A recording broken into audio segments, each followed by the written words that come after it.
நான் வந்து ஷார்ட்ஸ் பார்த்துட்டு இருக்கும்போது இந்த வீடியோ பார்த்தேன். எனக்கு ரொம்ப கஷ்டமாயிடுச்சு. உங்களுக்கு இது ஷேர் பண்ணலான்னு தோணுச்சு. அதான் காமிக்கிறேன். இருங்க, நான் இந்த வீடியோ போடுறேன், நீங்களே கேளுங்க.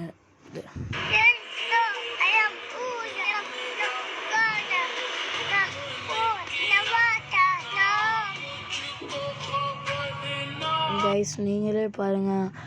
அந்த குழந்தைய சொல்லுது, காசாவில் வந்து தங்குறதுக்கு வீடு இல்லை, சாப்பாடு இல்லை, பயத்தோடு வாழ்ந்துட்டுருக்காங்க. அங்கே அவங்களுக்கெல்லாம் ரொம்ப வறுமை கஷ்டத்தில் இருக்காங்க.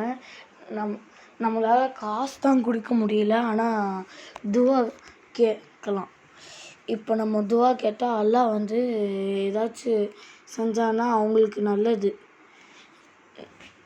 அதனால் ப்ளீஸ் கைஸ், எல்லோரும் துவா செய்யுங்க. அஸ்ஸலாமு அலைக்கும் வரஹ்மத்துல்லாஹி வபரகாத்துஹு.